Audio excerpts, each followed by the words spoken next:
O ito naman, De La Cruz. Basahin mo. Ang, nu, to. Ang panuto. O, De La Cruz, bukas na lang ulit. Kailangan bukas maayos na ang pagbabasa mo, ha? Naiintindihan mo ba ako, De La Cruz? Opo, ma'am. Salamat po.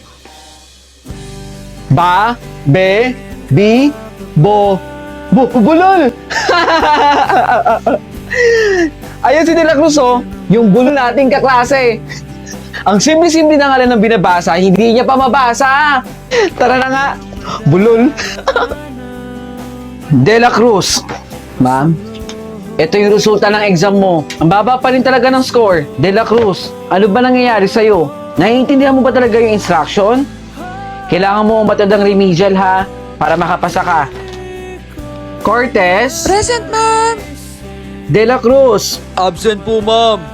Bakit wala si De La Cruz? Hindi po namin alam, ma'am, kung bakit siya absent. Dito ko tinuro ng mga tao doon. Nasaan kaya si De La Cruz? Nay, ito po. De La Cruz! Ma'am, pasensya na po, ma'am, kung hindi po ako nakapasok. Tinutulungan ko po kasi mga lakal yung nanay ko, eh. Ikaw po ba yung magulang ni De La Cruz? Ay, oho. Estudyante ko po siya. Ipapakita ko lang po pala. Ito po yung mga resulta ng exam niya. Ay, pasensya na ho, ma'am. Hindi ho ako nakakabasa, eh. Hindi rin ho ako nakakasusulat. Wala ho akong pinag-aralan, eh. Tinutulungan niya po kasi akong mga lakal, ma'am. Para ho may pangkain po kami. Pasensya na ho, ma'am. Pero bukas ho, papapasukin ko po si De La Cruz.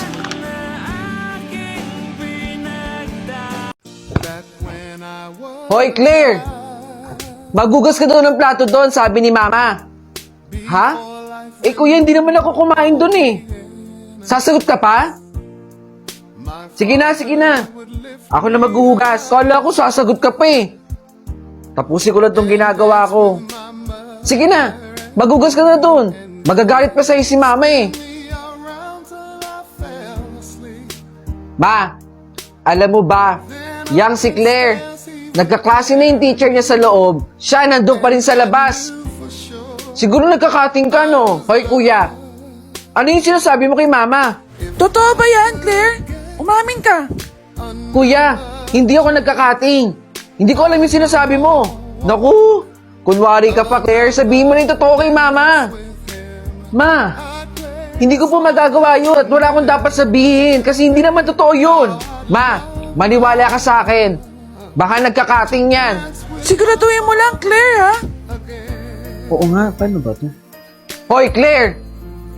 Akin na yung cellphone mo? Kuya, ginagamit ko yung cellphone, di ba? Cellphone ka ng cellphone, ah. Ano gusto mo? Isumbong kita kay Mama? Na hindi mo ginagawa yung mga activities mo sa school? Gagawin ko rin naman yung activities ko mamaya, eh. E di, ako na muna gagamit ito. Penye! Kuya naman, pinakain ko, eh. Ano? Magdadamot ka? Hindi tayo pinalaking madamot ng magulang natin, ha?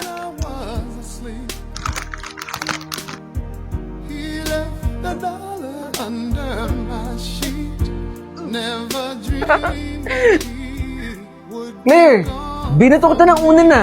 Di ka man lang pagaganti sa akin? O di ka man lang ba magagalit sa akin? Claire, paano kung yung classmate mo ginanyang ka? Binato ka. Wala ka man lang magagawin? Ayos lang, kuya. Dok, kamusta na po ba yung lagay ng kuya ko? Malala na ang sakit ng kuya mo. Wala nang lunas para gumaling pa yun. Nakakalungkot man sabihin pero may taning na ang buhay ng kuya mo. Naiintindihan ko naman ang lahat, eh. Di ako madrama. Alam ko ang nangyayari.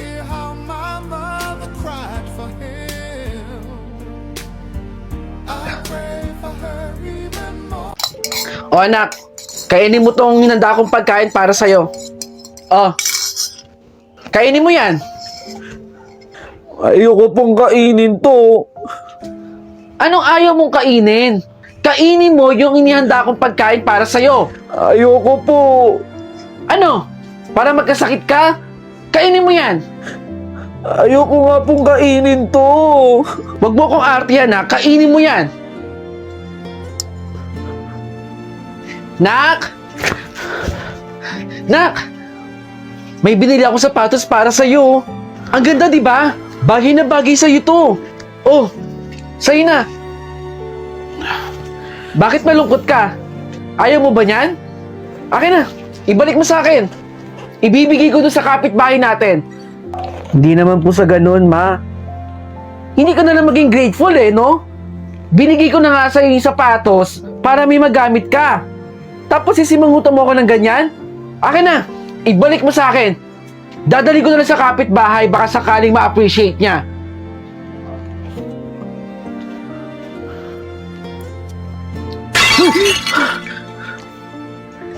Ano na naman yung binasag mo? Ikaw hindi ka talaga nagtitino no? Lahat na lang puro perwisyo. Perwisyo ang binibigay mo sa akin. Oh, halika nga rito. Aray ko, ma. Ikaw, ayusin mo anak. Para hindi kita nasasaktan, ha? Lagi na lang ganyan. Sorry na po, ma. Sorry na po. Saglit. Mrs. De La Cruz, sino sila? Nandito po kami para bisitahin po kayo. Hindi na ulit kayo bumalik sa ating mental health center. Yung anak ko, Mrs. De La Cruz, 2 taon na pong patay ang inyong anak. Hindi siya patay. Ano pinagsasabi ninyo? Hindi pa siya patay. Kaya nga po kami nandito para tulungan po kayo. Tara, isama na natin si Mrs. De La Cruz. Saan niyo ko dadalhin? Sumama na lang po kayo, Mrs. De La Cruz. Saan? Nak, alam mo, ma, nabalitaan ko yung kapitbahay natin na kabatch mo. Nandun na rin sa magandang kumpanya. Di ba nak, graduate ka ng cum laude? Kamusta na pala? May trabaho ka na ba? Uy, may trabaho ka na ba? Anong oras ka na naman umuwi? Pag uwi mo pa dito, magsisi-cellphone ka lang. Hindi mo nga ako matulungan dito sa bahay. Mamaya malaman ko mababa pa grades mo. Puro ka kasi gala, cellphone. Tama na, ma. Tama na po. Hindi habang buhay kasama niyo kami dito, ha? Namiss ko lang yung boses po. Basta ito, mama.